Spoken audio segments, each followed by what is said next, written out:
আসলে একটা মারে একটাই যায়, বাকি সবগুলো দাঁড়ায় থাকে। সজল তখনও মারা যায়নি, এই জীবন্ত থাকা অবস্থায় তাকে পোড়ায় ফেলা হয়েছে।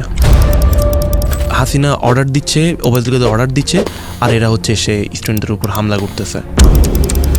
শহীদের সংখ্যা যে কতজন এটা আসলে আমরা কোনো জানি না। এই মুহূর্তে থেকে যদি আপনি চুপ থাকেন তাহলে আপনি হচ্ছে একজন মেরুদণ্ডহীন। বেশিরভাগ হত্যা মামলায় পুলিশ নাই, মারছে তো পুলিশ, পিসি গাড়িটা ওর মাথার উপর দিয়ে চালায় দেয়। 132 নামে একটা ধারা আছে, এই ধারার জন্য পুলিশের নামে মামলা করা যায় না। আশেপাশে যারা আছে সবাই দোয়া কালাম পড়তেছে যে শুক্রবার আজান দিতেছে, আল্লাহর রাস্তায় এখন গুলি চালায়েন না। ছেলেটার ওখানেই গুলি করে দিল। জুলাইতে যে 1000টা মানুষ মারা গেল, এই মানুষগুলোর বিচারে যদি না হয়, আপনি দেশে জাস্টিস কায়েম হবে কিভাবে?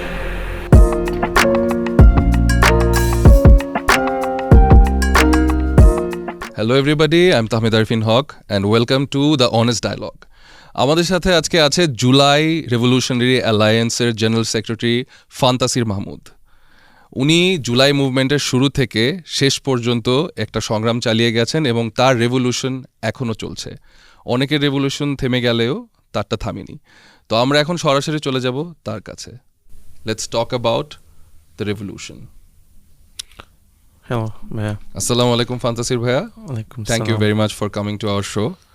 তো আপনার কাছ থেকে আপনার এই যে সংগ্রাম যেটার সাথে আপনি জড়িত ছিলেন এবং এখনও চলছে তার প্রিলুডটা জানতে চাই, যে আপনি কিভাবে এই সংগ্রামের সাথে যুক্ত হলেন এবং আপনার সংগ্রামটা যে এখনও চলছে এ নিয়ে আপনার ভিশনটা কি? আচ্ছা, প্রিলুডের কথা যদি বলি, আমরা যখন ছোট ছিলাম, যেহেতু জেএনজি 2001 সালে আমাদের জন্ম, তারপর যখন আমাদের বুঝ হওয়ার পর দেখলাম একটা সরকারি ক্ষমতায়, সেটা হচ্ছে আওয়ামী লীগ। সো আমি যখন খুবই ছোট, তখনই শুনি পিলখানা হত্যাকাণ্ড নামে একটা ঘটনা ঘটেছে এবং সেখানে অনেকজন দেশপ্রেমিক সেনাবাহিনীকে মেরে ফেলেছে এবং তার যে প্রতিবেদন দিয়েছিল সেই প্রতিবেদনও যে করেছিল সে তাকেও হচ্ছে গুম করে ফেলা হয়েছে। পরবর্তীতে আস্তে আস্তে সময় বাড়লো, আমি তখন রাজনীতি নিয়ে কিছুই জানি না, তবে এতটুকু জানি যে এতগুলো দেশপ্রেমিক সৈনিককে মেরে ফেলা হয়েছে। এরপর শাপলা হত্যাকাণ্ড আসলো, তখন আমি একটু বুঝি, একটু রাজনীতি বুঝি, একটু বোঝা শুরু করলাম যে এই সরকার অপ্রেসড করতেছে মানুষকে। তো 2013 সালে যখন শাপলা হত্যাকাণ্ড ঘটে এবং আমি যখন দেখি আমার আশেপাশে যারা শিবির করতো, যারা ছাত্রদল করতো, তারা বাসায় থাকতে পারে না, তারা দৌড়ের উপর থাকতে হয় সবসময়, এই জিনিসগুলো আমাকে অনেক নাড়া দিত এবং তখন থেকে আস্তে আস্তে ওই সরকারের উপর, রেজিমের উপর একটা বিদ্বেষ আমার মধ্যে জাগতে শুরু করে। মানে মানুষের ফ্রিডম অফ এক্সপ্রেশন ছিল না, মানুষ ভিন্ন মত পোষণ করলে তাদেরকে শোষণ করা হতো। শুধুমাত্র ফ্রিডম অফ এক্সপ্রেশন না, আসলে আমরা যে বাংলাদেশি, এই বাংলাদেশি পরিচয়টাই আমাদের ছিল না তখন। আমরা ছোটোবেলা থেকে দেখতাম এই দেশে হচ্ছে ভিনদেশে একটা সংস্কৃতির আধিপত্য এবং 2013 সালে 12-13 সালের দিকে ঢাকার রাস্তায় আমি একজন অ্যাথিস্ট, আমি একজন রবীন্দ্রিক একজন কালচারাল ফিগার, এটা বললে মানুষ খুব এটা হচ্ছিল একটা প্রিভিলেজের জায়গা। তখন কেউ যদি ডানপন্থী রাজনীতি করতো, তখন যদি কেউ সেন্ট্রাল রাইটিস রাজনীতি করতো, তাদেরকে হত্যা করা জায়েজ ছিল এবং সেই হত্যা করা জায়েজ করে সে হচ্ছে শাপলা হত্যাকাণ্ডটা ঘটিয়েছে। তো আমার এই জিনিসগুলো অনেক নাড়া দিত যে আমার দেশের ম্যাস পিপল হচ্ছে এখানে ডানপন্থী মানুষ, ম্যাস পিপল হচ্ছে এখানে সেন্ট্রাল রাইট মানুষ। এখানে কিন্তু আপনি দেখবেন না বাম রাজনীতির মানুষ খুব বেশি করে, বা বাম রিলিজিয়াস খেটে খাওয়া গ্রামে গঞ্জের মানুষ থেকে শুরু করে সব ক্লাসের মানুষ যারা একটু রিলিজিয়াস অথবা রাইট সেন্ট্রিক, তাদেরকে অপ্রেস করা হচ্ছে। এক্স্যাক্টলি, ধর্মপর মানুষ যারা, তাদেরকে অপ্রেস করা হচ্ছে। অর্থাৎ আমরা যে সাম্প্রদায়িক রাষ্ট্র করার দরকার নাই, কিন্তু ধর্মকে ছোট করা যাবে না, কিন্তু তারা বারবার সেটাই করছিল। তো এই জিনিসটা যখন দেখলাম যে আমাদের বাংলাদেশি পরিচয়ের চেয়ে বাঙালি পরিচয়টার গুরুত্ব বেশি, আমাকে প্রশ্ন করা শুরু করলো যে আমাদের আসলেও কি আমাদের সভরেনিটি আছে কি না, আমরা কি সার্বভৌম বাংলাদেশ কি না। তো সেই জায়গা থেকে আস্তে আস্তে আমার গ্রো হতে থাকলাম এরকম একটা পরিবেশে এবং আস্তে আস্তে চিন্তা করতে থাকলাম যে এই সরকার আমাদের ভোটাধিকার কেড়ে নিচ্ছে, আমাদের ফ্রিডম অফ এক্সপ্রেশন কেড়ে নিচ্ছে। আমরা ফ্রিডম অফ এক্সপ্রেশন, আমরা দেখলাম শহীদুল আলমকে গুম করা হয়েছিল 2018 সালে নিরাপদ সড়ক আন্দোলনে। তো নিরাপদ সড়ক আন্দোলনের আগের ঘটনাটা বলি, রাষ্ট্রের অবস্থা এমন পর্যায়ে পৌঁছে গিয়েছিল যে কোনো কিছুর সিস্টেম নাই। ফ্যাসিজমটা কায়েম করতে শুধুমাত্র কিছু ইনফ্রাস্ট্রাকচারাল ডেভেলপমেন্ট দেখিয়ে বাকি রাষ্ট্রের সব জায়গায় সব জনগণের সব অধিকার কেড়ে নেওয়া হয়েছে। তো 2018 নিরপেক্ষ সরকার আন্দোলন যখন দুইজন ছাত্রকে মেরে ফেলা, মানে বাস চাপা দিয়ে মেরে ফেলা হইলো, তখন আমার মধ্যে ওই সিটিজেনের জায়গা থেকে বা রাষ্ট্রের একজন নাগরিক হিসেবে আমার তখন মনে হচ্ছে না, একটা জোরদার একটা আন্দোলন হওয়া জরুরি। তো তারপর আমি তখন উত্তরা হাই স্কুল অ্যান্ড কলেজের স্টুডেন্ট ছিলাম, ইন্টার ফার্স্ট ইয়ারে পড়তাম। তো তখন ওই জায়গা থেকে আমি এবং আমার বন্ধুরা এই নিরাপদ সড়ক আন্দোলনে যতটুকু কন্ট্রিবিউট করা যায় নিজেদের জায়গা থেকে আমরা কন্ট্রিবিউট করেছি। এবং আমার তখন চিন্তা ছিল যে যদি কোনোভাবে সম্ভব এই নিরাপদ সড়ক আন্দোলনের মাধ্যমে হইলেও হাসিনা সরকারকে ফেলে দিতে হবে, মানে অপারেশনটাকে ঠেকানোর জন্য আর কি চিন্তাটা আসা। এবং যখন আমরা এই কথাটা বলতেছি তখন আমরা অলরেডি দেখে ফেলছি ব্যারিস্টার আরমান গুম হয়ে গেছে, আমরা তখন দেখি সাকা চৌধুরীকে ফাঁসি দিয়ে দিছে, আমরা তখন দেখতেছি যে ইলিয়াস আলীকে গুম করে ফেলছে। অর্থাৎ আমরা তখন একটা ভয়ের সংস্কৃতি সারা দেশ জুড়ে ছিল। তখন নিকে বিকের অনেকগুলো ঘটনা ঘটতেছিল, জায়গায় জায়গায় হচ্ছে জঙ্গি দমনের নাম দিয়ে মানুষ মেরে ফেলতেছে। আমরা যখন দেখছি হোলি আর্টিজানের ঘটনার পরে হাসিনাই জঙ্গির নাটক করে এদেশে শত শত মানুষকে মেরে ফেলছে। তো এই জিনিসগুলো আমাদের যখন চোখে দেখা, এখন মানে এত পরিমাণ হিউম্যান রাইটস ভায়োলেশন সে করছে, তো আমাদের চিন্তা ছিল 2018 সালে যদি সে পড়তো আমরা বেঁচে যাইতাম। তো হচ্ছে নিরাপদ সড়ক আন্দোলন আমরা পার্টিসিপেট করছি, বাট আনফর্চুনেটলি আন্দোলনটাকে আমরা বহুদূর নিয়ে যাইতে পারি নাই। তখন আমরা ছোটো ছিলাম, কোটা সংস্কার আন্দোলন 2018 সালে একটা হয়েছিল। এরপর 2024 সাল আসলো, আমরা 2024 সালে যখন ইলেকশন হয়েছিল, ইলেকশনের পর আমি আসলে মোটামুটি আশাই ছেড়ে দিয়েছিলাম যে এই রেজিমের বোধহয় আর পরিবর্তন হবে না। আমরা সবাই ভাবছিলাম because this was the like fourth time যে উনি ক্ষমতায় চলে আসছে।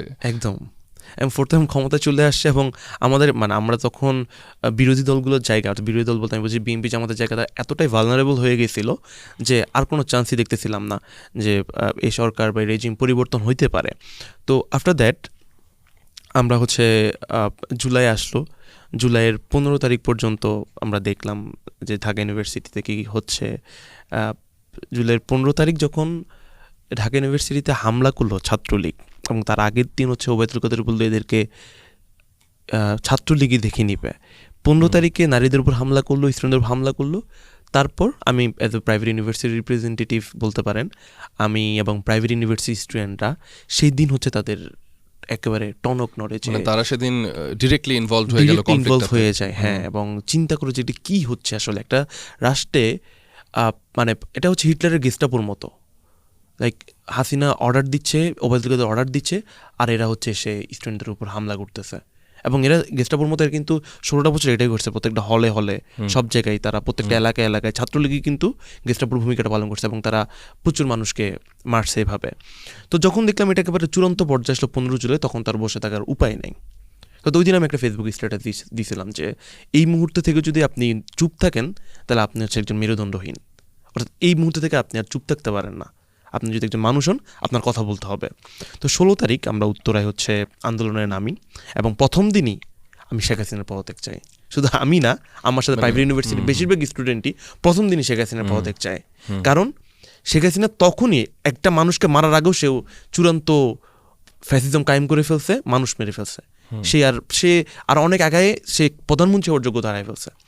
তো 16 তারিখে আমরা উত্তরায় আন্দোলন করি। 16 তারিখে লাকিলি উত্তরায় কেউই মারা যায় নাই, এবং 16 যখন আবু সাইদ মারা যায়, আবু সাইদ দু হাত প্রসারিত করে আমাদের দেখিয়ে দেয় আমাদের পথ আসলে কোনটা, আমাদের ইমাম হয়ে যায়। তো সেদিন থেকে আসলে আমি সহ গোটা প্রাইভেট ইউনিভার্সিটির স্টুডেন্টদের জন্য এটা আসলে একটা ড্রিম মানে হয়ে যায় যে আমি আবু সাইদের মতো মারা যাব, বুক পেতে দিব, যে বুক পেতেছি গুলি কর। আপনি প্রথম দিন কি 15 আগস্ট মানে রাজপথে নেমেছিলেন? 15 জুলাই না, 16 জুলাই। 15 জুলাই হচ্ছে ঢাকা ইউনিভার্সিটিতে হামলা করে, 16 জুলাই হচ্ছে সারা দেশে আন্দোলন ছড়ায় যায়। এবং 16 জুলাই, হ্যাঁ 16 জুলাই মানে আপনি 16 জুলাই উত্তরায় আন্দোলনে নামি। আচ্ছা, তো 16 জুলাই হচ্ছে উত্তরায় এবং বসুন্ধরায়, এই দুইটা জায়গায়। প্রথম রাজপথে নেমে কি দেখেছিলেন যে কি হচ্ছে চারপাশে? আমি প্রথম রাজপথে দেখে মানে অদ্ভুত বিষয়, আসলে ওই দিন পুলিশ হামলা করে নাই, কিন্তু মানুষের যে অংশগ্রহণ এবং হাজার হাজার শিক্ষার্থী আমি সেদিন রাজপথে দেখছি। এবং প্রথমবারের মতো দেখলাম কোনো আন্দোলনে জনমানুষ এসে, সাধারণ মানুষ, আন্টিরা এসে, আঙ্কেলরা এসে আমাদেরকে খাবার দিচ্ছে, এটা দিচ্ছে, সেটা দিচ্ছে। মানে এটা আসলে মানে বিয়ন্ড ইমাজিনেশন, একটা আন্দোলনে এসে সবাই এসে সাপোর্ট করতেছে। ইতিপূর্বে বাংলাদেশের কোনো আন্দোলন হয়তো এসব ঘটে নাই।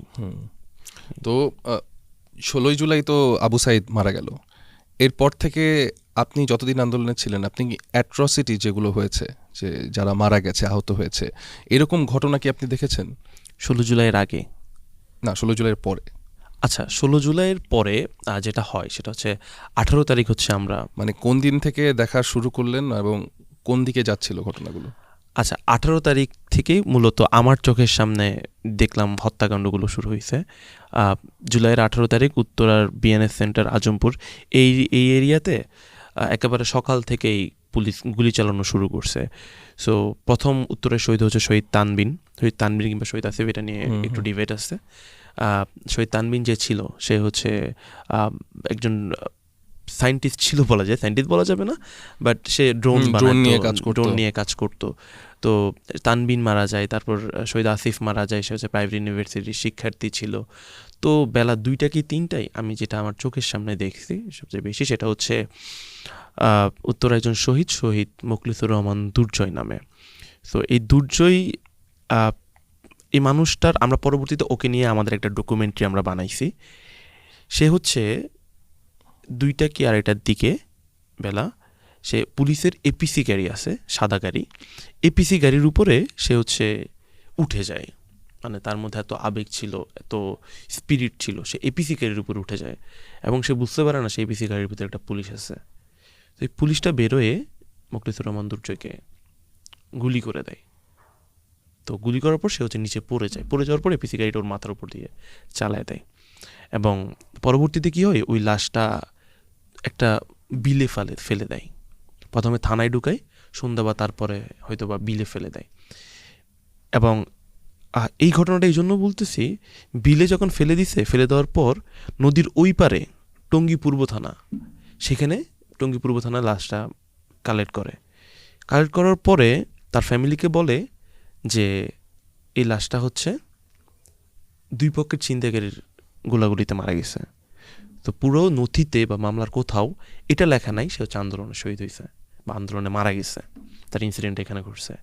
তো আমি এই ঘটনাটা এই জন্য বললাম, একটা ফেক কেস ক্রিয়েট করা হয়, একটা ফেক এফআইআর ক্রিয়েট করা হয়। আওয়ামী লীগ যে বলে শহীদের সংখ্যা খুব বেশি না, এতজন পুলিশ মারা গেছে, শহীদের সংখ্যা যে কতজন এটা আসলে আমরা কোনো জানি না। এখন গ্যাজেটেড আছে 900 জন, বাট এরকম কতজনকে নদীতে ফেলে দিছে এটা হয়তো বা আনকাউন্টেবল।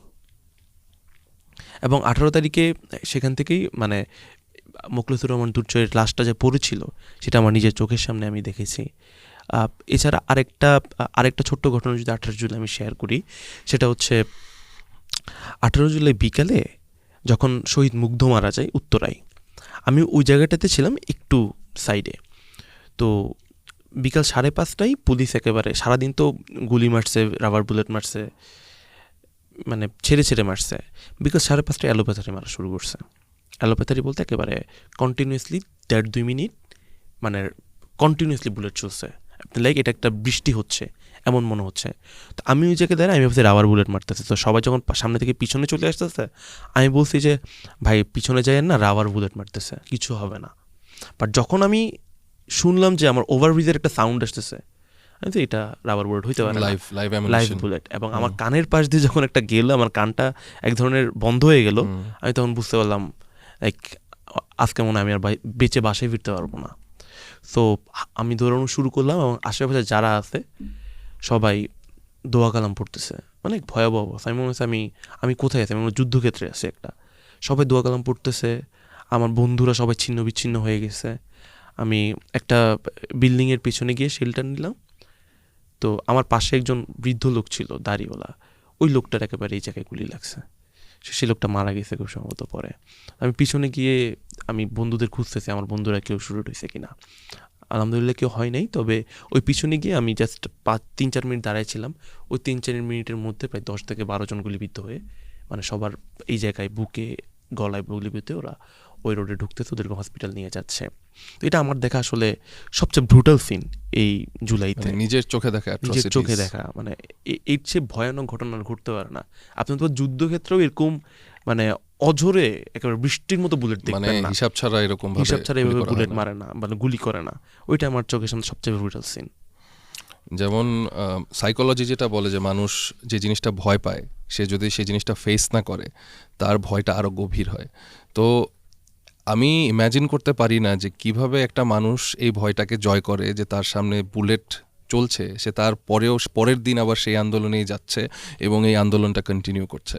তো আমার প্রশ্ন হচ্ছে যে এই কারেজটা কোত্থেকে এসেছিল এবং কিভাবে আপনি আপনার পরে পুরোটা আন্দোলন কন্টিনিউ করে গেলেন?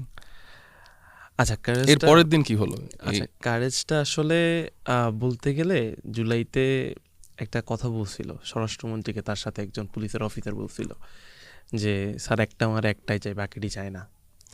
তো এই কথাটা বলছিল আসলে, গুজবাম্পস। হ্যাঁ, এই কথাটা আসলে বলছিল মানে মনে হয় খুব সম্ভবত প্রাইভেট ইউনিভার্সিটির স্টুডেন্টদেরকে দেখে। আপনি যদি, আমি উত্তরায় ছিলাম, উত্তরে যদি আপনি থাকতেন, আপনি দেখতেন যে আসলে একটা মারে একটাই যায়, বাকি সবগুলো দাঁড়ায় থাকে। আগে আন্দোলনে কি হইতো বা যে কোনো আন্দোলনে কি হবে, একজনকে মারলে পুরো রাস্তা খালি হয়ে যাবে, সবার তো জানের ভয় আছে। বাট এই আন্দোলনে এটা কি হইল, মানে একেবারে আল্লাহর ইশারা ছাড়া এটা সম্ভব না। এটা পুরোপুরি একটা মানে স্পিরিচুয়াল ব্যাপার, যে আপনার সামনে একজন মারা যাচ্ছে, আপনি ওই জায়গায় বসে আছেন। এবং আমি না শুধু আমি আমার ক্রেডিট দিতে চাই না, এই আন্দোলনে যারাই যুক্ত হয়েছে সবাই এই নিয়তে আসছে আমি যে কোনো সময় মারা যেতে পারি। লাখ লাখ মানুষ রাস্তায় নামছে, 5 আগস্ট কোটি কোটি মানুষ রাস্তায় নামছে, সবাই এই নিয়তে নামছে যে আমি আজকে মারা যেতে পারি।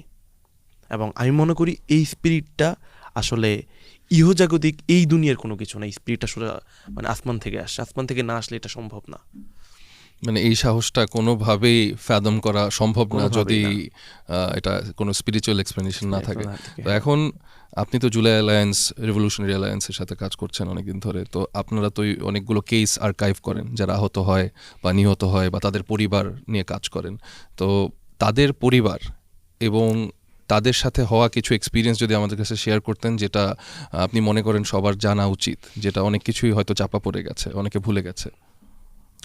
আচ্ছা, তার আগে আমি একটু বলে নিই, সেটা হচ্ছে জুলাই নিয়ে আসলে এখন পর্যন্ত কোনো সিনেমা হয় নাই।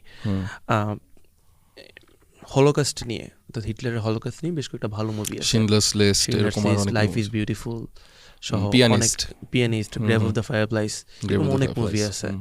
তো আমাদের আসলে দুর্ভাগ্য যে আমাদের এখনো জুলাইয়ের পর এখন পর্যন্ত কোনো সিনেমা হয় নাই।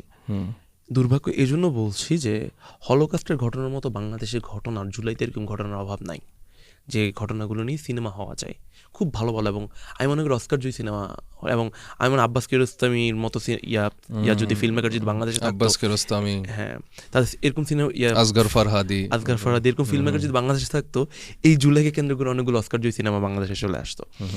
তো আমি তার মধ্যে একটা ঘটনা আপনাকে বলি, এই জিনিসটা আসলে মেটাফরিক্যালি খুবই গুরুত্বপূর্ণ। সেটা হচ্ছে শহীদ সজল নামে একজন আছে। শহীদ সজল, সে হচ্ছে সাভারে মারা গেছে। তো ও মারা গেছে হচ্ছে 5 আগস্ট মারা গেছে। সকালে বের হয়েছে, বের হওয়ার পর ওর মা হচ্ছে খুঁজতেছে, কই গেছে ছেলে, কই গেছে, পায় না। ওর ফ্রেন্ডদেরকে কল দিছে, পাইতেছে না। সারা দিন খুঁজছে, সারা রাত খুঁজছে। 5 আগস্ট যেদিন হাসিনা পালাইছে, সারা রাত খুঁজছে। পরে রাতের দিকে ওর একজন ফ্রেন্ড, মানে সজলের একজন ফ্রেন্ড আন্টিকে কল দিয়ে বললো যে আন্টি আসলে থানার সামনে যান, ওখানে কয়েকটা লাশ ভ্যানের উপর আছে, ওখানে সজলকে পাইলেও পাইতে পারেন। তো আন্টি গিয়ে হচ্ছে দেখলো যে কয়েকটা লাশ পুরানো অবস্থায় ওই ভ্যানের উপরে। তো ওখানে আইডেন্টিফাই করার মতো অবস্থা নেই, এভাবে পোড়াই ফেলছে। তো আন্টি হচ্ছে আন্টির পাশে কে যেন ছিল, আমার ঠিক মনে নাই। আন্টির পাশে, তো আন্টি করতেছে, ওই পাশের জন খুঁজতেছে।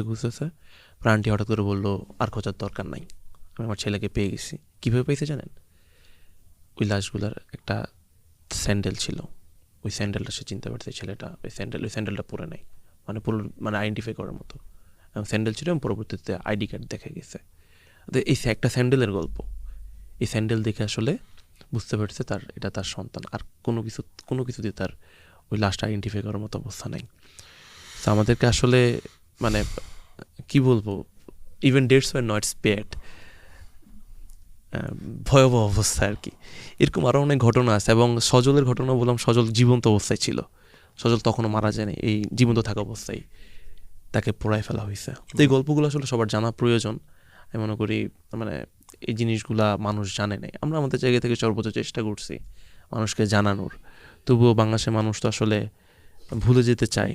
আমাদের সবচেয়ে বড় যুদ্ধ আসলে স্মৃতির বিরুদ্ধে যুদ্ধ। খুবই ভালো বলেছেন কথাটা। মানে আমাকে একজন বলেছিল যে বাংলাদেশের মানুষের আমাদের সেন্টিমেন্টের দুটো আইডেন্টিফাইং ক্যারেক্টারিস্টিক্স আছে। তো একটা হচ্ছে we have a goldfish memory, যেমন আমাদের দেশে রেপ, তারপরে বিভিন্ন অ্যাট্রসিটি, মার্ডার হচ্ছে এবং আমরা এটা খুব তাড়াতাড়ি ভুলে যাই। নতুন একটা স্টোরি আসে, সেটা নিয়ে আমরা বিজি হয়ে যাই আর কি।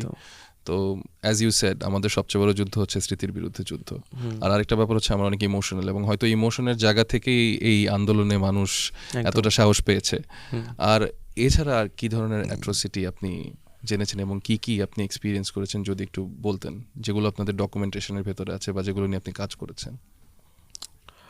আচ্ছা, নাইমা সুলতানা নামে একটা মেয়ে আছে, সে মাইলস্টোন কলেজে পড়তো। ওর গল্পটাও খুবই প্যাথেটিক গল্প। আমরা শুরু থেকে আসলে ওকে নিয়ে, মানে ওর ফ্যামিলি নিয়ে আমরা কাজ করছি, এক্সিবিশন করছি, এবং ভিকটিম হিসেবে আমাদেরকে যতটুকু সাপোর্ট দেওয়া যায় আমরা সাপোর্ট দেওয়ার চেষ্টা করছি। সো নাইমা সুলতানের গল্পটা এমন যে সে হচ্ছে, এটাও একটা সিনেমার মতো। সে 16 জুলাই সে আন্দোলনের আঁকতেছে, আন্দোলনের একটা হচ্ছে আর্ট ওয়ার্ক আছে ওর, পেইন্টিং করতে, ছবি আঁকতে খুব ভালোবাসতো। তো কোটা সংস্কার আন্দোলন নিয়ে সে একটা সুন্দর আর্ট ওয়ার্ক করছে। সে বাসা থেকে আন্দোলনে যাওয়ার জন্য চাইছে, সব কিছু চাইছে, ওর আম্মু ওকে যাইতে দেয় নাই। তো আন্দোলনের সাথে ওর পুরোপুরি সম্পৃক্ততা, মানে তার মন এই আন্দোলনে সম্পৃক্ত ছিল। সে তো নিজে যাইতে পারে না, তার মনটা সম্পৃক্ত ছিল। আল্লাহর কি মানে আসলে ক্ষুদ্র আল্লাহর কি ইচ্ছা যে সে 19 তারিখ বিকেলে হচ্ছে তার বারান্দায় গেছে এবং পুলিশ তাকে বারান্দায় শ্যুট করছে, সে বারান্দায় মারা গেছে।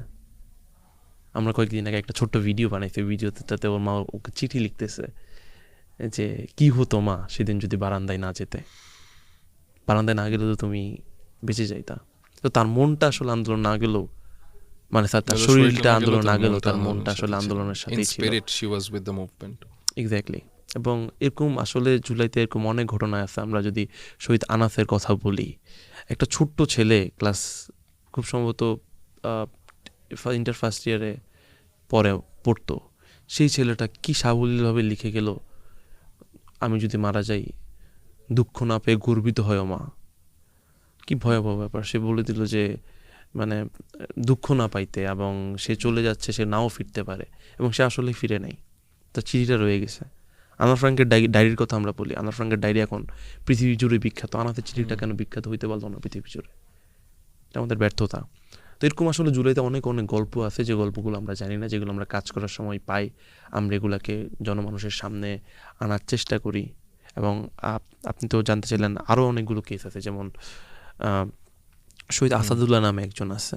আসাদুল্লাহকে, সে ড্রাইভার ছিল এবং তার ওয়াইফের সাথে তার প্রেমের সম্পর্ক, মানে প্রেম করে তারা বিয়ে করছে। বিয়ে করে মাত্র হয়তো বা 4-5 বছরের সংসার। তো আসাদুল্লাহর ওয়াইফ তো যেদিন 19 তারিখ সে হচ্ছে আন্দোলনে গেছে, আন্দোলনে যাওয়ার পর আর ফোন টোন, আন্দোলনে মানে সে ড্রাইভার ছিল আর কি, আন্দোলনে যাওয়ার পর আর ফোন ধরতেছে না। ফোন না ধরার পর হচ্ছে একটা সময় 3 দিন 4 দিন 5 দিন সে হচ্ছে খুঁজছে তার হাজব্যান্ডের লাশ কোথায়। পরবর্তীতে ঢাকা মেডিকেল থেকে করলো যে তার লাশ হচ্ছে গণকবরে দাফন করে দিয়েছে। তার একটা ছোট্ট মেয়ে আছে, ওই মেয়েটা এখনও মনে করতেছে যে তার বাবা ফিরে আসবে। তো তার যখন আমরা ইন্টারভিউ করলাম, তখন আসলে আমরা শুনলাম যে তাদের কতটুকু, মানে তাদের মধ্যে ভালোবাসাটা কতটুকু গভীর ছিল। তারা প্রেমের সম্পর্ক ছিল, একটা স্বপ্ন নিয়ে তারা বিয়ে করছে, সুন্দর একটা জীবন হবে। জীবনটা খুব বেশি বড় হইল না, থেমে গেল মাঝপথে। এরকম আরও অনেক গল্প আছে আসলে জুলাইয়ের। তো আপনারা, অ্যাজ আই সেড বিফোর, যে অনেকের রেভলিউশন থেমে গেল, আপনাদের তো থামেনি, আপনারা তো চালাই যাচ্ছেন আপনারা। তো এখন আপনাদের কি কি প্ল্যানিং আছে জুলাই রিলেটেড, যে ধরেন ডকুমেন্টারি ফিল্মস, অথবা আপনারা কি কি ইভেন্টস বা অ্যাক্টিভিটি নিয়ে আছেন, এবং ফিউচারের ভিশনটা কি, আপনারা কি কি করতে চাচ্ছেন রিলেটেড টু দিস? আচ্ছা, আমি আপনাকে যেটা বললাম সেটা হচ্ছে একেবারে শুরুতেই বললাম আমার ছোটবেলা থেকে কিভাবে আমরা বেড়ে উঠছি, যে একটা প্রো ইন্ডিয়ান কালচার দেখে দেখে আমরা বড় হয়েছি। হ্যাঁ, তো ওই জায়গা থেকে আমাদের চিন্তা ছিল যে আমরা যেভাবে প্রো বাংলাদেশ ইস্টাবলিশমেন্টে যাব, ওই ভিশনেই আমরা শুরু থেকে যখন জুলাই রেভলিউশনারি অ্যালায়েন্স শুরু করার পর আমরা চিন্তা করছি যে আমরা যে করেই হোক, আমাদের কাছে তখনই মনে হয়েছে যে আওয়ামী লীগের যে সফট পাওয়ারগুলো আছে সেগুলো অ্যাক্টিভ হবে। সফট পাওয়ার বলতে আপনারা হয়তো এখন দেখেন অনেক সিনিয়র সাংবাদিক সহ অনেকেই আছে যারা আসলে ইনিয়ে বিনিয়ে তাদের পক্ষে কথা বলতে চায়। সো তাদের কথা আমি বলছি, এরকম অনেক সফট পাওয়ার আসবে এবং আওয়ামী লীগ তো বাংলাদেশের রাষ্ট্রের প্রতিটি কোনায় কোনায় আওয়ামী লীগ ঢুকে আছে এবং এই ফ্যাসিবাদী সিস্টেম ঢুকে আছে। এই ফ্যাসিবাদী সিস্টেমের বিরুদ্ধে আমাদের আসলে লড়তে হবে। তো সেই জায়গা থেকে আমরা শুরু থেকে শুধুমাত্র আর্কাইভিং না, আমরা একটা প্রেশার গ্রুপ হিসেবেও দাঁড়িয়েছি এবং এই সফট পাওয়ার, আওয়ামী লীগের যে সফট পাওয়ারগুলো আছে, এক্সাম্পল সিনিয়র সাংবাদিক সহ আরও অনেকেই, তাদের বিরুদ্ধে আমাদের লড়াই। এবং আমাদের কাছে আমরা প্রচুর পরিমাণ ভিডিও আর্কাইভ করছি, আমরা ভিকটিমদের নিয়ে কাজ করতেছি, ভিকটিমদের রিহেবিলিটেশন নিয়ে কাজ করতেছি, ভিকটিমরা যাতে মানে এই বাংলাদেশে যাতে ভিকটিমদের উপর কেউ আর করতে না পারে, অত্যাচার করতে না পারে এবং ওরা যাতে ভালো থাকে। ওরা তাদের আত্মীয় স্বজন হারাইছে, মানুষকে হারাইছে, নিজের মানুষকে হারাইছে, অনেকের দেখা যাচ্ছে নিজের ফ্যামিলির একমাত্র উপার্জনক্ষম ব্যক্তিকে হারাইছে। তো তাদের যাতে মানে তারা যাতে যত ধরনের সাপোর্ট লাগে সব ধরনের সাপোর্ট আমরা দিতে পারি, এটা হচ্ছে আমাদের মেইন টার্গেট। পাশাপাশি জুলাইটাকে কালচারালি স্টাবলিশ করা আমাদের মূল টার্গেট, অর্থাৎ যতভাবে জুলাইকে কালচারাল কাজে এঙ্গেজ রাখা যায়। যেমন আমরা কাজ করছি এই জুলাইতে, আমরা একটা চিঠি লেখা প্রতিযোগিতা করছি যেটার নাম দিয়েছি আমরা বরাবর অনন্ত মহাকাল। আবরার ফাহাদের সেই উক্তি, অসীম মহাকাল আমাদের সকলেই অন্ত মানে ইয়াতে, যাই হোক আমি এটা ভুল বলছি। তো বরাবর অনন্ত মহাকাল এটাই জন্য করছি যে যাতে যে ভিকটিম ফ্যামিলিগুলো আছে এবং যারা যারা শহীদদের প্রতি যে চিঠিগুলো লিখতে চাই তারা যাতে সেই চিঠিগুলো লেখে এবং সেই চিঠিগুলো আমরা পাবলিকেশন হিসেবে করব। এছাড়াও জুলাইকে কালচারাল যতভাবে করা যায়, জুলাইয়ের গান, জুলাইয়ের সিনেমা এবং আমাদের একটা আমরা ডকুমেন্টারি নিয়ে কাজ করছি। আমাদের প্রায় এখন পর্যন্ত প্রায় 3টে ডকুমেন্টারি আমরা হচ্ছে পাবলিশ করছি। এর পাশাপাশি জুলাই নিয়ে গবেষণাধর্মী যত কাজ করা যায়, যেমন আমাদের মূল কাজ শুধুমাত্র আর্কাইভিং না, সে আর্কাইভিং থেকে মানে আর্কাইভিংয়ের রিসোর্সটা ইউজ করে জুলাইয়ের যেমন ধরেন কী কী লিথল ওয়েপেন ইউজ করছে সেটা নিয়ে আমাদের পাবলিকেশন আসবে খুব তাড়াতাড়ি। কোন ভিকটিম কিভাবে মারা গেছে, অর্থাৎ কার কার চোখ হারাইছে জুলাইতে, কার হচ্ছে মানে এগুলোকে হচ্ছে সেগমেন্টেশন করা। এই কাজগুলো আমরা অর্থাৎ গবেষণাধর্মী মোর একাডেমিক কাজগুলো আমরা করছি। অ্যামেজিং। ওয়েল, আপনার তো জুলাই থেকে শুরু করে এ পর্যন্ত শহীদ পরিবারদের সাথে বেশ কমিউনিকেট করা লেগেছে পার্সোনালি এবং অর্গানাইজেশনাল ওয়েতে। তো এখান থেকে আপনার পাওয়া কোনো ইনফরমেশন যেটা আপনার মনে হয় যে অনেকেই জানে না, জানলে আমরা উপকৃত হব, অথবা জুলাই সম্বন্ধে আমরা আরেকটু ভালোভাবে জানতে পারবো যেগুলো আমরা ভুলে গেছি বা ফেলে গেছি, মনে ছিল না, তো এরকম কিছু কি আছে? আচ্ছা, একটা ভিকটিমের কথা আমি বলতে পারি, সেটা হচ্ছে শহীদ হৃদয়। এই শহীদ হৃদয়ের কথা কেউই মনে রাখে নাই আসলে। খুব সম্ভবত 19শে জুলাই, আমি এক্সাক্ট ডেটটা আমার মনে নাই, 5 জন পুলিশ তার পাশে দাঁড়ায় আছে। ওই ছেলেটাকে অলরেডি মেরে আধমরা করে ফেলছে, মারছে। হঠাৎ করে কি জানি হলো, ওর পেট বরাবর একটা পুলিশ গুলি করে দিল আউট অফ নোওয়্যার।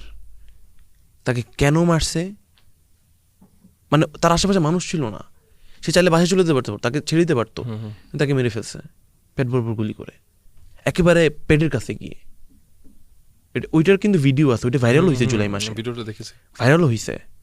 এই শহীদ হৃদয়কে আমরা মনে রাখতে পারলাম কিনা, আর মনে রাখতে পারি। আপনি যেটা বললেন, আমরা আমাদের গোল্ডফিশের মেমোরি, আমরা একটা ইস্যু আসলে আমরা চাই রামিসা হত্যার বিচার চাই। আচ্ছা, আমরা রামিসা হত্যার বিচার চাইতেই পারি, কিন্তু জুলাইতে যে 1000টা মানুষ মারা গেল, এই মানুষগুলোর বিচারে যদি না হয়, আপনি দেশে জাস্টিস কায়েম হবে কিভাবে? আপনি তো তাদের বিচার চাচ্ছেন না। মানে বাংলাদেশের ম্যাথ পিপল কিন্তু মানুষ এটাই চিন্তা করে এখন যে আমি জুলাই হত্যার বিচার চাচ্ছি, মানে আমি পলিটিক্যাল একটা এজেন্ডা আছে, যেটা ট্রু না, these are human beings. Exactly. এবং এই আন্দোলনটা তো কোনো রাজনৈতিক আন্দোলন ছিল না, এটা ম্যাথ পিপলের আন্দোলন ছিল, এটা একটা অ্যাপলিটিক্যাল আন্দোলন ছিল। জনমানুষ এটাতে অংশগ্রহণ করছে, সেজন্য তো আমরা এটাকে গণ অভ্যুত্থান বলি। রাজনৈতিক আন্দোলন আমরা গণ অভ্যুত্থান বলতাম না, এটা তো গণমানুষের অংশগ্রহণ থাকতো না। সুতরাং এই যে জুলাইয়ের এতগুলো মানে এভাবে মানুষ মেরে ফেললো, আমি যে হৃদয়ের কথা বললাম, আরও অনেক ভিকটিম আছে এরকম। আমি যদি বলি উত্তরের একটা ছেলে আছে আমারই ছোটো ভাই রাতুল নামে, সে পুলিশের সামনে গিয়ে বলছে যে শুক্রবার আজান দিতেছে, আল্লাহর রাস্তায় এখন গুলি চালায়েন না। ছেলেটার ওখানেই গুলি করে দিল, ছেলেটার বুক পেট ছাজরা হয়ে গেছে একেবারে কাছ থেকে। সে কি এখনো বেঁচে আছে? সে বেঁচে আছে, বাট মানে খুবই খারাপ অবস্থায় সাফার করতেছে অনেক। ইভেন সেই হসপিটালে গেছে, তাকে আইসিইউ থেকে বের করার জন্য সরকার থেকে কন্টিনিউয়াসলি। মানে যারা এই কাজগুলো করেছে অ্যাজ ইন শুট করেছিল, তাদেরকে কি কখনো আইডেন্টিফাই করা যায়নি? অবশ্যই আইডেন্টিফাই করা গেছে। আমরা আমজিআরই একমাত্র অর্গানাইজেশন যারা শুরু থেকেই এই বিচার ব্যবস্থা নিয়ে কন্টিনিউয়াসলি কাজ করে গেছে। আমরা প্রতিটা মোমেন্টে, এই যে রাতুলকে কারা গুলি করছে সেই ফুটেজ, তাকে মার্ক করে দেওয়া, এই কে তাকে গুলি করছে, এই সব কিছু আমরা করে দিচ্ছি। তারপরে কনসিকুয়েন্সেস কি হলো? ওই রাতুলের যে জাতুলকে যে গুলি করছে সে গ্রেফতার হয়েছে, কারণ আমরা প্রেশার ক্রিয়েট করছি। এরকম তো আরো অনেক পুলিশ আছে। জুলাইতে আরো অনেক মানুষ মারা গেছে, তাদের বিচার কোথায়? আপনি মানুষ মারা গেছে প্রায় 10,000 মানুষকে যে পঙ্গু করে দিল, এদের বিচার কোথায়? বিচার কিন্তু হচ্ছে না। 132 নামে একটা ধারা আছে, এই ধারার জন্য পুলিশের নামে মামলা করা যায় না। অর্থাৎ পুলিশের নামে মামলা করতে হইলে আপনার হচ্ছে মানে উচ্চ পর্যায়ের, অর্থাৎ একটা লিখিত পারমিশন লাগবে, যে পারমিশন পাওয়াটাই আসলে খুবই টাফ। এই লিখিত পারমিশনটা কার কাছ থেকে নিতে হয়? খুব সম্ভবত স্বরাষ্ট্র মন্ত্রণালয় থেকে। তো এই পারমিশন ছাড়া মানে যেটা পাওয়াটা খুবই টাফ। 132 এটা হচ্ছে সরকারি কর্মকর্তার বিরুদ্ধে মামলা করা যাবে না। তো যারা গণহত্যা চালাইছে তাদের বিরুদ্ধে যদি আপনি একটা ধারা দিয়ে, আইন দিয়ে আটকাই দেন, তাদের বিচার হবে কেমনে? এবং এই ঝামেলার কারণে বেশিরভাগ মামলায় দেখবেন প্রকৃত আসামির নাম নাই। জুলাই হত্যা মামলায় 800টা মামলা হয়েছে, 800টা মামলা নাই, 800 জন গ্যাজেটেড শহীদ, 864 জন ধরেন। এই গ্যাজেটেড শহীদের মধ্যে ধরেন যে কয়টা মামলা হয়েছে, সে কয়টা মামলার বেশিরভাগ জায়গায় আপনি পুলিশ দেখবেন না। বেশিরভাগ হত্যা মামলায় পুলিশ নাই। মারছে তো পুলিশ, ছাত্রলীগ মারছে, একটা বড় অংশের মানুষকে ছাত্রলীগ মারছে, যুবলীগ মারছে, আওয়ামী লীগ মারছে, কিন্তু বেশিরভাগ জায়গায় পুলিশই মারছে। আপনি পুলিশদের যদি বিচার করতে না পারেন, পুলিশ যদি মামলা দিতে না পারেন, বিচারটা হবে কিভাবে? তো এই জিনিসগুলো নিয়ে আমরা আসলে প্রশ্ন করি না, বাংলাদেশের মানুষ প্রশ্ন করে না। এবং যখন পরবর্তীতে আরেকটা হত্যাকাণ্ড ঘটবে, তখন গিয়ে তাদের টনক নড়বে যে এই হত্যাকাণ্ডগুলো কেন ঘটছে, কেন বিচার হচ্ছে না। কিন্তু তবু প্রশ্ন করবে না যে 1000 জন মানুষ মারা গেছে, 1500 জন মানুষ মারা গেছে, এদের বিচার কই? ওই বিচারটা হইলেও তো দেশের জাস্টিস কায়েম হয়। ইনসাফের কথা আমরা বলি, ইনসাফ তো তখনই কায়েম হবে যখন এই জুলাই গণহত্যার বিচার হবে, যখন শাপলা হত্যাকাণ্ডের বিচার হবে, যখন আওয়ামী লীগের বিচার হবে। যে সরকার 17 বছর ধরে দেশের মানুষের উপর নির্যাতন করছে, তাদেরকে যদি আপনি বিচার করতে না পারেন, তাহলে জাস্টিস একটা মিথি হয়ে থাকবে। তো আপনার সাজেশন কি থাকবে যে এই যেই ডিফিকাল্টিগুলো আপনারা ফেস করেছেন when you worked with the families who lost someone July মুভমেন্টে, তো কি মনে হয়েছে কি রিফর্ম থাকলে এই জিনিসগুলো আসলে ফেস করতে হতো না? লাইক 132 যে রুলটার কথা বললেন আপনি, যে লটার কথা বললেন। আমার কথা হচ্ছে, এখানে যদি গভর্নমেন্ট কোঅপারেট করে, গভর্নমেন্ট যদি মানে তাদের যদি ইন্টেনশন থাকে, কোনো কিছু ইম্পসিবল না। এটা শুধু আমি বিএনপি সরকারকে বলছি না, ইন্টারিম গভর্নমেন্টও যথেষ্ট মানে কাইন্ড ছিল না, যথেষ্ট ডেডিকেটেড ছিল না জুলাই গণহত্যার বিচারে। ইন্টারিম গভর্নমেন্টও যদি এখানে মানে তারা যদি এটা ভালোভাবে করতো, বিচারটা ভালোভাবে প্রসেসটা করতে পারতো, তাও কিন্তু এই বিচারের এই অবস্থা হতো না। আমি যদি আপনাকে বলি, জুলাই গণহত্যার প্রতিটা বিচার এখন এক একটা ব্যবসায় পরিণত হয়েছে। আপনি যে দেখবেন প্রত্যেকটা হত্যা মামলায় ওই এলাকার নেতাকর্মীদের, আওয়ামী লীগের নেতাকর্মীদের, তারপরে তারা হচ্ছে যারা হচ্ছে নিরপরাধ মানুষ, এদের নামে তাদের নামে মামলা দিয়ে দিচ্ছে। লেটসে কিশোরগঞ্জের একজন আওয়ামী লীগের চেয়ারম্যান, সে হচ্ছে এই আন্দোলনের মানে এই গণহত্যার সাথে জড়িত না, কোনোভাবে জড়িত না। তাকে যে আপনি জুলাই হত্যা মামলায় ঢুকাইলেন, এখানে কি হইল? এই মামলার প্রশ্নবিদ্ধ হইল, আপনার কিন্তু বিচার হবে না। মার্চে আওয়ামী লীগের ধরেন অন্য নেতাকর্মী, মানে জুলাইয়ের অ্যাট্রসিটির ক্রেডিবিলিটিটা নষ্ট হচ্ছে কোনোভাবে, মানে জুডিশিয়ারি প্রসেসটা বিতর্কিত হয়ে যাচ্ছে। এখানে একজন নিরপরাধ মানুষকে ধরেন আপনার সাথে কারো ব্যক্তিগত শত্রুতা আছে, আপনি তার নামে মামলা দিয়ে দিলেন জুলাই হত্যা মামলা। এটাই তো যে মানুষটার নামে আপনি মামলা দিচ্ছেন, নিরপরাধ মানুষটার নামে, ওই মানুষটার সাথে আরো 1000 জন মানুষ কানেক্টেড আছে। তাদের কাছে মেসেজটা কি যাচ্ছে? জুলাই একটা ব্যবসায় পরিণত হয়েছে। তাদের মধ্যে কিন্তু অ্যান্টি জুলাই একটা সেন্টিমেন্ট কাজ করবে। Of course right? তো এই জিনিসগুলোই আসলে আমরা বন্ধ মানে আমরা চাই এই জিনিসগুলো বন্ধ হোক, যাতে জুডিশিয়ারির প্রসেসটা আমাদের যদি ইনসাফ কায়েম করতে হয় আমাদের আসলে সঠিক মানুষকে বিচার করতে হবে। মানে এইসব ক্রেডিবিলিটি নষ্ট করা হবে এরকম কোনো মুভমেন্টে প্রশ্রয় দেওয়া যাবে না। এক্স্যাক্টলি। সো মানে যেটা বলছেন আপনি যে জুডিশিয়ারি প্রসেসের জন্য বা জাস্টিসের জন্য সবচেয়ে বেশি গুরুত্বপূর্ণ হচ্ছে এই ব্যবসাগুলো বন্ধ করতে হবে, যারা এটার জন্য মানে অ্যাকাউন্টেবল, মামলা বাণিজ্যটা বন্ধ করতে হবে, এবং 2 নম্বর হচ্ছে 132 যেটা রিফর্ম করতে হবে, এটা রিফর্ম করতে হবে। আপনারা জুলাই রেভলিউশনারি অ্যালায়েন্স থেকে প্রো জুলাইয়ের যে যাদের সেন্টিমেন্ট আছে বা প্রো জুলাই নিয়ে যারা ভাবে তাদেরকে আরও নতুন মানুষদেরকে এঙ্গেজ করার জন্য বা নেক্সট জেনারেশনকে এঙ্গেজ করার জন্য কি কি অ্যাক্টিভিটি করছেন বা কি প্ল্যান আপাতত এঙ্গেজ করার জন্য? আচ্ছা, নতুন জেনারেশনকে এঙ্গেজ করার জন্য নতুন জেনারেশনকে এঙ্গেজ করার সবচেয়ে বড় মাধ্যম হচ্ছে সোশ্যাল মিডিয়া। সো জিআরএ যে কাজটা করে সেটা হচ্ছে সোশ্যাল মিডিয়ায় তাদের মানে একটা বড় অংশের ইয়ুথদের সাপোর্ট জিআরএর আছে। তো জিআরএ হচ্ছে জেনজি ফ্রেন্ডলি কিছু কাজ করে সোশ্যাল মিডিয়া। আপনি গেলে দেখবেন জেনজিদের ধরেন লেটসে আজকে ওয়ার্ল্ড কাপ ফাইনাল লিওনেল মেসির একটা এডিট, সেটা হচ্ছে ধরেন যদি মাইকেল জ্যাকসনের বিলিজিন গানটা দিয়ে যদি একটু একটা এডিট করা যায় তাদের সেটা ভালো লাগে। তো আমরা জুলাইটাকে আসলে এরকম একটা ফর্মে আনতে চাই। আমরা জুলাইটাকে এরকম ফর্মে এনে হচ্ছে জেনজি ফ্রেন্ডলি করতে চাই, যেখানে জেনজি হচ্ছে খুব বেশি অ্যালাইন থাকবে জুলাইয়ের সাথে বারবার। হ্যাঁ, যেমন ধরেন আমরা জুলাইয়ের শুরুর দিকে 1 জুলাই আমরা একটা ফটো কার্ড করছি, একটা পোস্টার করছি, ভালো রিচ পাইছে, সেটা হচ্ছে July is coming, game of থ্রোনসের winter is coming. Right? So এরকমভাবে আমরা সোশ্যাল মিডিয়া যত সম্ভব আমরা জেনজিদেরকে অ্যালাইন করছি, এবং পাশাপাশি এখনকার জেনজিরা চিঠিটাকে খুব ফ্যান্সি মনে করে। রাইট? সো তারা লেটার লিখতে পছন্দ করে। মানে যে অ্যাক্টিভিটিটার কথা বললেন যে আপনারা একটা অ্যাক্টিভিটি করছেন, আমাদের অনন্ত মহাকাল, বড় বড় অনন্ত মহাকাল, এরকম একটা জিনিস যেটা জেনজিদেরকে জিনিসটা অনেক পোয়েটিক, তো হ্যাঁ একটু কুল ভাবে জেনজি, ইটস অ্যাকচুয়ালি কুল। চিঠি.মি নামে একটা একটা অ্যাপ আছে, সেটা এখন খুব জনপ্রিয়, যে মানুষ চাই যে আমাকে একটু চিঠি লেখুক কেউ। তো একটা সময় চিঠি লেখাটা আসলে আমাদের কমিউনিকেশনের একটা মাধ্যম ছিল, এখন সেটা ভিনটেজ হয়ে গেছে, এখন এটাকে মানুষ আসলে একটু কুল মনে করে। হ্যাঁ, তো যে জিনিসটা রেয়ার এটা আমাদের কাছে একটু ভালো মনে হয়। এরকম আরো অনেক অ্যাক্টিভিটি আছে আমরা রেগুলার করে থাকি, ফেসবুকে হোক বা আমাদের সেমিনার সিম্পোজিয়াম এগুলোর মাধ্যমে জারি আছে জেনজিদের বা ইয়ুথদের অ্যালাইন করার। প্রায় আমাদের শেষের দিকে চলে এসেছি, তো এখন আপনি যদি আমাদের অডিয়েন্সের উদ্দেশ্যে আপনাদের জুলাই অ্যালায়েন্সের যে মুভমেন্টগুলো এগুলো, এবং আপনি যদি তাদের উদ্দেশ্যে কোনো মেসেজ দিতে চান যেটা সবার কাজে লাগবে এবং সবাইকে জুলাইটাকে বুঝতে আর একটু বেশি হেল্প করবে এবং তার সাথে থাকতেও হেল্প করবে এই ইমোশনটার সাথে, তাহলে খুব ভালো হতো। আসলে হ্যাঁ, আমি এই পডকাস্টের মাধ্যমে বাংলাদেশের প্রত্যেকটা মানুষকেই আসলে একটাই রিকোয়েস্ট করতে চাই যে যারা আমাদের জন্য জীবন দিছে, যারা এই দেশের জন্য জীবন দিছে, হতে পারে জুলাই পরবর্তী যে বাংলাদেশ, সেই বাংলাদেশের যে আকাঙ্ক্ষা ছিল সে আকাঙ্ক্ষা পূর্ণ হয়নি।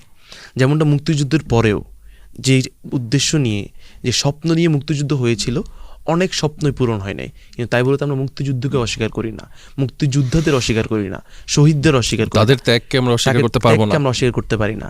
যেমন আমরা মুক্তিযোদ্ধা শহীদদের বিচার চাইছি, ঠিক তেমনভাবে জুলাই বিপ্লবের আকাঙ্ক্ষা ব্যর্থ হয়েছে অনেক জায়গায়, কিন্তু জুলাই বিপ্লব ব্যর্থ না। যে শহীদরা আমাদের জন্য জীবন দিছে, দেশের জন্য জীবন দিছে, তারা ব্যর্থ না। তা আমরা যেখানে থাকি, আমরা যদি আগামীর বাংলাদেশে জাস্টিস চাই, আমরা যদি চাই জাস্টিস সার্ভ হোক, তাহলে এই জুলাই শহীদদের বিচার হইতে হবে। এবং প্রত্যেকটা সময়, এবং আমি চাই আপনারা আপনাদের ভয়েস জারি রাখুন, বাংলাদেশের মানুষ ভয়েস জারি রাখুক, যে জুলাই গণহত্যার বিচার যে কোনো মূল্যে হইতে হবে, তবে জাস্টিস উইল বি সার্ভড। আপনাকে অনেক বেশি ধন্যবাদ। আমরা খুব মিনিংফুল এবং খুব মেমোরেবল কিছু স্মৃতি দেখে আসলাম জুলাইয়ে, আমাদের ইন আওয়ার মেমোরিজ যেগুলো আমরা দেখেছি ইন দ্য পাস্ট। তো আপনাকে অনেক ধন্যবাদ আমাদের পডকাস্টে আসার জন্য। আমি আশা করব যে বাংলাদেশে আর কখনো এরকম ফ্যাসিজম আমাদের দেখতে হবে না, যেখানে আমাদের বাক স্বাধীনতাটা পাবে না, মানে আমরা যেটা বলতে চাচ্ছি সেটা বলতে পারবো না, we are not gonna be oppressed. তো আপনাকে অসংখ্য ধন্যবাদ, এবং এভাবেই আপনি আপনাদের মুভমেন্টটা চালিয়ে যান, জুলাইয়ের সেন্টিমেন্ট মানুষের মধ্যে ছড়িয়ে দিন, সেই আশাই করছি। তো with this I am ending today's podcast. Thank you very much for watching. তো আমাদের ফেসবুক, ইউটিউব, ইনস্টাগ্রাম এবং যে প্ল্যাটফর্মগুলোতে আমরা অ্যাভেলেবল আছি আমাদেরকে সাবস্ক্রাইব করে আমাদের সাথে থাকবেন। তো I am signing off from the Honest Dialogue. Thank you very much.